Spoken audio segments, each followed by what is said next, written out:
Eu sou Anderson Costa, sou de Brumadinho, Minas Gerais, e o convite aqui hoje, né, para gravar esse vídeo é para fazer uma apresentação do que é o Museu da Cidade, o que é viver o Museu da Cidade, né, que é nós dois como equipe de supervisão, junto com todo o educativo, né, que gira em torno de 20, 25 pessoas. Os desafios, encontros, desencontros que encontramos também para poder escrever, né, esse livro que todos vão acessar.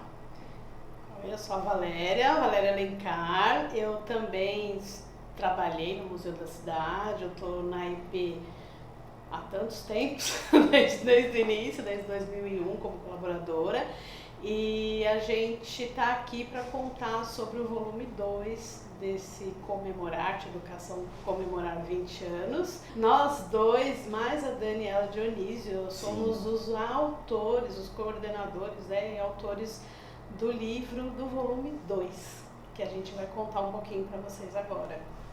Sim. E é legal começar a nossa fala, né, sobre o que é trabalhar na Arte Educação Produções, que, como eu disse, vim de Brumadinho. Então eu recebi uma acolhida tanto da Arte Educação e tanto do Museu da Cidade, né? Eu não conhecia a cidade de São Paulo, não sabia a dimensão que era e o que era viver numa cidade de 12 milhões de habitantes, né? Para mim foi uma grande descoberta, assim, tipo, saber que em São Paulo existe rios canalizados, que existe um mar de águas, né, subterrâneas, assim. Então, o Museu da Cidade proporcionou isso, né? Me abriu caminhos para conhecer a cidade, transitar, pegar um ônibus, descobrir as memórias dos bairros, né? Então, e ao mesmo tempo com toda uma equipe envolvida, assim. A gente começou juntos no museu, né? Eu tô na EP desde 2001, trabalhei em outros projetos, mas no projeto do museu eu lembro da sua entrevista, eu lembro quando você estava. Nervoso, né? Nervoso na entrevista, e a Dani já estava no museu, eu entrei como supervisora e para mim, mesmo, né, sendo da cidade, eu acho que essa característica, isso é uma característica do museu bem importante, que é esse espalhamento pela cidade. Ele está em todas as regiões. Isso. E tinha lugares que eu nunca tinha ido, mesmo morando aqui, né? Porque a cidade é muito grande. Os desafios. E já que você está tocando no assunto, né, do Museu da Cidade, que são essas casas espalhadas por São Paulo, né? O Museu da Cidade, ele se consiste em 12, 13 casas históricas espalhadas por toda a cidade, né, entre monumentos, casa de pau a pique, casa de taipa de pilão, sendo que cada casa tem uma exposição específica, né? Uma temática específica. Desde arte contemporânea, grandes instalações, fotografia. E tem uma coisa que eu acho que isso tem a ver muito com o projeto da EP no museu, que é essa questão de você, não é só o fato do museu ser espalhado, a equipe fica espalhada. Isso foi muito desafiador na supervisão, que é você dar uma formação continuada. Eu fui supervisora a primeira vez em 2010 eu lembro que o processo de formação continuada da equipe era muito complicado, porque juntar todos, eu nunca conseguia juntar todo mundo para uma reunião, por exemplo, e isso foi mudando. Eu acho que isso é uma característica da EP de preocupação. Isso eu acompanho desde, né, já que a gente vai falar do livro daqui a pouco, como eu estou na EP desde 2001, essa coisa de ter essas reuniões de formação, tanto que isso a gente acabou trazendo para o livro, que é convidar os educadores a falarem no livro, né? Sim, e esse processo de formação, né, eu lembro que quando eu comecei trabalhando no projeto como educador patrimonial, né, antes de ser supervisor, a formação ela era feita em 2 sábados, né, do mês, com a metade da equipe, a outra metade, então ficava meio dividido, né, as opiniões, ponto de vista de cada um. Isso foi, né, aprimorando, né, em parceria da Arte Educação Produção com a coordenação do educativo do Museu da Cidade, né, que já é um contrato da prefeitura, para ter uma formação mais consolidada, né? Onde tivesse toda a equipe presente, né? Eu acho que o grande desafio era pensar isso, né? A formação da equipe, né? Sim, é juntar todo mundo, né? Porque o museu ele é realmente espalhado. Ele tem uma casa na Zona Norte, uma no Morumbi, não sei o que, no Ipiranga, tem na Zona Leste só tem uma, mas enfim. E as pessoas não se viam, né? As pessoas trabalhavam, na época que eu era supervisora eram duplas, depois ficou sendo muitas vezes uma pessoa. É um trabalho que pode ser solitário às vezes. Esse momento de formação, onde a gente junta todo mundo, é um momento de trocas muito potentes. Me fez lembrar do projeto Pode Entrar. Sim. Porque era isso, né? O educador que ficava nessa casa do Museu da Cidade, muitas das vezes sozinha, né? Ela tinha que criar estratégias para poder aproximar o público, aquele morador do bairro com a casa, né? E eu lembro que uma experiência assim no Sítio Morrinhos, né? Na Zona Norte. Então muitas pessoas, assim, moradores, passavam em frente à casa, né? E chegavam no portão e perguntavam, pode entrar? A gente falava assim, pode! E aí surgiu esse projeto, né? Essa ideia de criar oficinas, atividades, para poder aproximar o público da casa, né? Para saber a importância daquele patrimônio, né? Então... Muito bom. Vários projetos que aconteciam de fim de semana, né, que a gente tinha, porque muita gente não conhece o Museu da Cidade. Você veio de Brumadinho, eu estava em São Paulo, eu não sabia que existia o Museu da Cidade, até ir trabalhar no Museu da Cidade, porque é essa coisa do espalhamento. Acho que isso é legal. Eu acho que a gente podia falar do livro agora. Sim, e o livro surge a partir disso que nós estamos fazendo, né? Desse diálogo, essa conversa, essa troca, essa junção de memórias. A gente poderia gravar, assim, ter uma tese. Não é? A gente fez. Eu vou pegar o computador pra gente rever o livro aqui, que a gente escreveu. Eu acho que é importante falar que esse livro vai ser um e-book que vai ser gratuito e você consegue baixar esse, os outros volumes, tá? O link na descrição do vídeo, tá? Para você poder ver. Esse livro, o volume 2, que é o que a gente fez junto com a Dani, né? Eu acho que tem duas coisas interessantes para pensar. A primeira, o formato da escrita, né? Como a gente já falou, a gente convidou educadores para serem entrevistados na época da pandemia. Sim. A gente fez entrevistas pelo Zoom, né, online, assim, foi muita memória. Muita.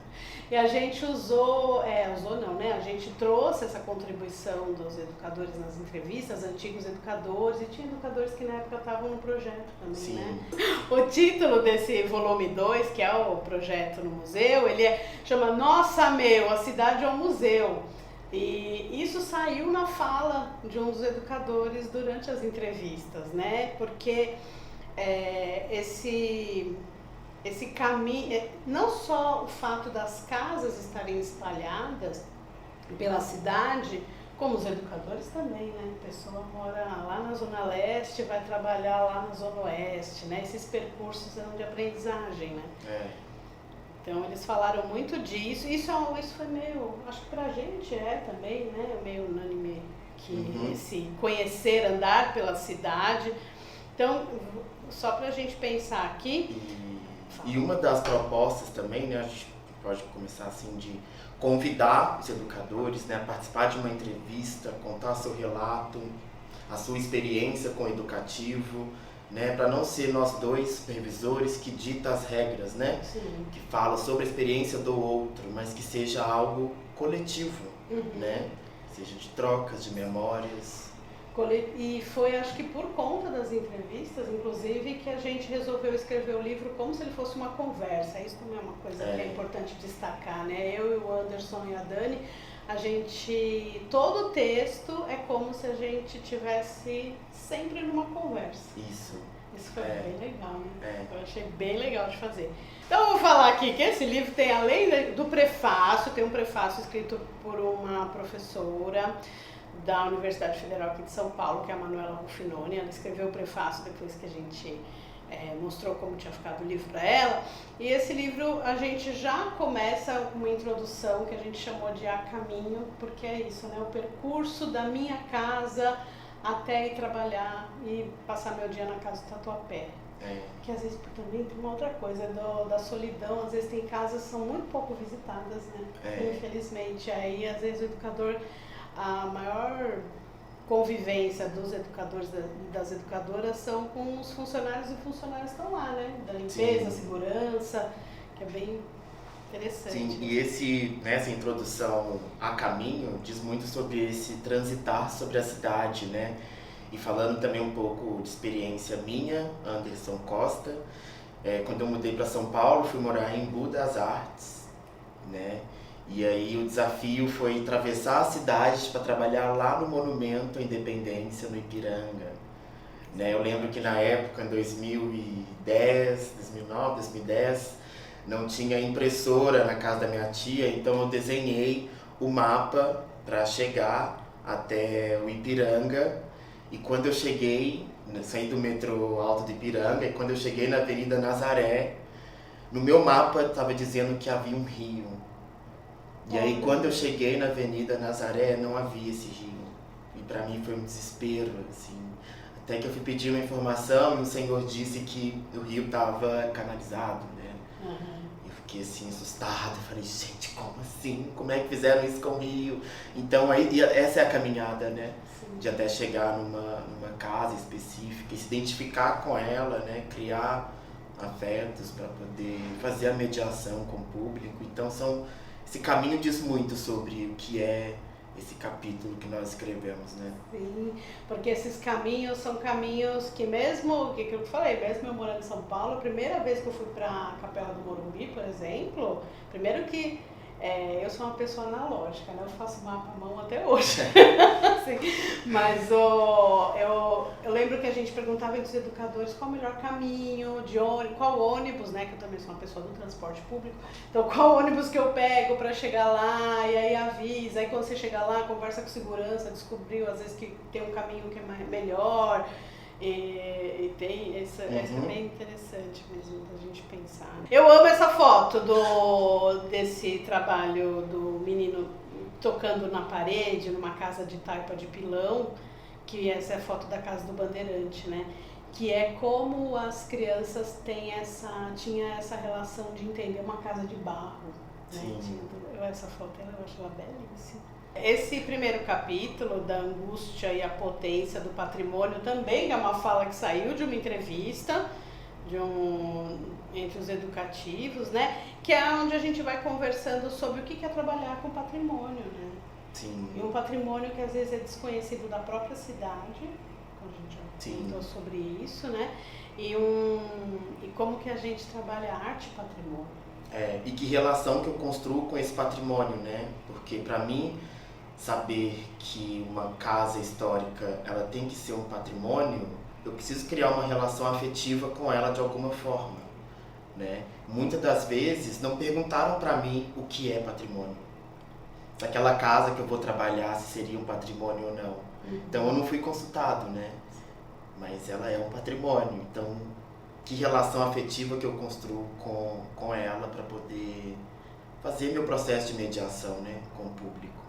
E que relação afetiva, pensando que muitas dessas casas que são tombadas como patrimônio, elas pertencem a um passado violento da cidade, né? São as casas bandeiristas que tem tanto que a gente tem no museu, eu acho que isso é bem legal. Eu não sei se oficialmente no site, isso é uma coisa que a gente comenta no livro, se oficialmente mudou o nome, Casa do Bandeirante, Casa Sertanista, mas o educativo promoveu esse debate. Será? Casa do Bandeirante? E por que uma Casa do Bandeirante também, né? Será que essa pessoa tem que ser homenageada com uma casa? Eu acho que essa discussão o educativo potencializou. Né? Ele morou lá, então já começa a plantar sementinha aí, né? Isso foi bem... Acho que por isso um pouco essa coisa da angústia, né? Porque o patrimônio ele é muito potente para discutir o que é vivo hoje, né? O patrimônio não é para ficar lá tombado no passado e trazer memórias que às vezes muita gente não se identifica. Né? O que é para uma pessoa indígena, por exemplo, ir numa casa do bandeirante? Que memória é essa para essa pessoa, né? Isso é uma coisa. Ainda sobre esse capítulo 1, eu acho legal pensar nas parcerias que o educativo fez com a vizinhança. Né? Tem essa exposição do Coisário ao Relicário, que não estava no museu nessa época. Ah, sim. Falando dessas parcerias, né, foi estratégias que o museu, junto com a Arte Educação Produções, a EB, teve para a gente pensar em formação de público. Né? Acho que é muito importante quando a Valéria diz sobre o déficit que tem de visitação no Museu da Cidade. Né? Tem dias que iam 1, 5 pessoas. Então isso também esbarrava no nosso serviço, né? Então como tornar esse museu aberto e divulgar, né, melhor a exposição e o nosso serviço de mediação, né, que o espaço oferecia. Então aí surge no projeto essas estratégias de fazer vínculos, né, parcerias com instituições próximas, né?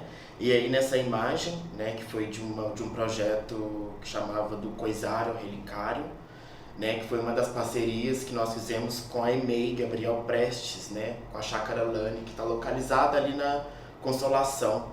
Né? Então, são trabalhos que são para crianças, né, 5, 6, 7 anos de idade, bem pequenininhas, fofas. Então, o educativo propôs para que elas trouxessem um objeto afetivo, né, um objeto de família, um objeto que era importante para ela, né, e na sequência os educadores, né, fizeram tipo uma exposição com esses objetos espalhados por toda a casa e depois, como um desfecho, né, convidou os pais para poder ir visitar essa exposição e foi muito emocionante, né, as crianças vendo os objetos dela assim em um museu, né, que aí começa a ter uma outra relação com esses objetos de memória, né? Foi uma exposição que marcou muito, assim, foi um projeto bem bonito, bem bonito. Foi muito legal mesmo. Depois a gente tem um capítulo que fala que se chama uma construção de caminhos, percursos e trajetórias. Tem uma palavra aqui nesse capítulo que é a ideia do percurso, que a gente já falou bastante, né? Caminhos, percursos e trajetórias, que a gente falou muito em relação à cidade, mas eu acho que é legal a gente pensar na formação dos educadores. É um pouco sobre isso, não é? Esse capítulo? Sim, traz muito isso, porque como a gente tem uma equipe, né, um projeto, parece que agora, né, mas é a mesma coisa, né, o projeto continua, mas de uma equipe bem diversificada, assim, né, então tinha pessoas da artes visuais, historiador, cênica, geógrafo, então uma equipe múltipla, né? Então como cada pessoa poderia acrescentar nesse processo da formação interna e como também no processo da mediação, né? Parte muito da bagagem de conhecimento de cada um em percorrer e fazer visitas pela cidade. Sim, essa foto aqui do Vinícius numa visita no entorno do Solar da Marquesa, essa aqui, né, que envolvia a música. Você falou do Pode Entrar, mas teve vários projetos com contação de história, com música, oficina para professor. Eu acho que isso é uma coisa bem interessante também, né, da gente trazer, porque mesmo lá nos idos de 2010, que a gente ainda não tinha a estrutura que a gente tem hoje para o educativo, a gente já se aventurava também nas formações de professores, né? Acho que isso é bacana também. Sim, vai muito também da experiência e bagagem que cada um tem, né? Por exemplo, o Vinícius, ele é da música. Então ele pega ali o seu violão, puxa um samba da cidade de São Paulo para poder falar de um monumento específico, né? Por exemplo, eu também tenho ali um passeio pelas artes cênicas, então começo a pensar o corpo como espaço, né? Como meu corpo preenche uma casa histórica, os barulhos que meu caminhar faz na casa, que desperta a memória. Então acho que cada um vai trabalhando com a bagagem que tem, assim, né? Acho legal contar que tudo isso que a gente está falando está no livro, tá? Porque ele é uma escrita mediadora que traz tudo isso. Tem um capítulo que fala sobre experiências de formação, né? E a mediação como proposta narrativa, que eu acho que o trabalho que a gente faz como supervisão, né? Como educadores e educadoras, eu entendo, acho que o Anderson também, a Dani também, que participou do livro, a gente entende a supervisão também como uma ação mediadora, né? É uma mediação entre a prefeitura e o educativo e a EP. Então, o trabalho de formação, ele é um trabalho mediador, né? Muitos educadores que estão no museu é a primeira vez que estão trabalhando com o educativo.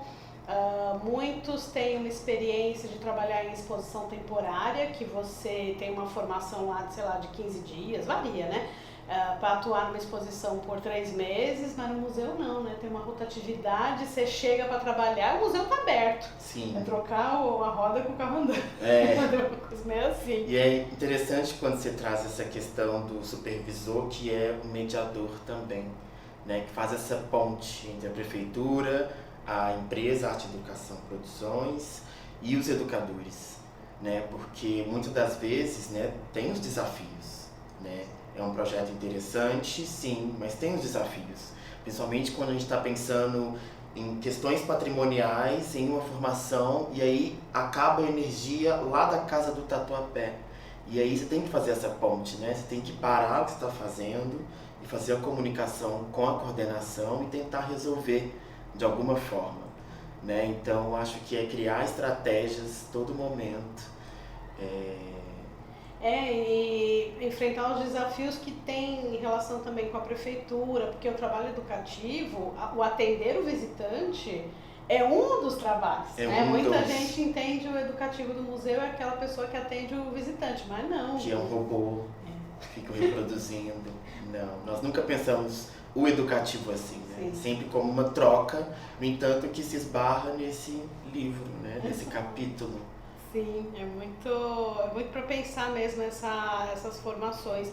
Tem uma outra coisa que eu queria tocar aqui nesse capítulo, a gente tem algumas participações de antigos educadores, não só nesse, mas nesse bastante, que mandaram seus depoimentos por escrito, nem todo mundo pôde ir lá participar de uma reunião do Zoom, mas a gente tem aqui, porque é isso, né? A escrita foi uma escrita mediadora, colaborativa, eu acho que isso é importante, esse trabalho colaborativo é importante. E por fim, a gente, isso aqui, ó, que linda essa foto, adoro, dessa oficina na Capela do Morumbi também, que é uma oficina de colagem e da construção, né? Uma colagem, uma construção de um percurso da cidade. Que é isso, né? Porque a gente está trabalhando com patrimônio, a gente não trabalhava com outras linguagens da arte. Para finalizar, só que não, na verdade, porque ainda tem uma consideração final, a gente fez um ensaio visual, porque se tem uma coisa que a gente tem, especialmente dos últimos anos do projeto, são imagens. São imagens, fotografias, né, feitas por educadores, educadoras, pela supervisão, por pessoas do Arte Educação Produções que passaram por lá para acompanhar alguma visita. E aí a gente ficou pensando como fazer esse ensaio visual, e essas imagens, elas foram selecionadas, o que foi bastante difícil, né? Foi. A gente queria trazer o caminho pro museu, o caminho pro educativo, como se fosse uma visita, né?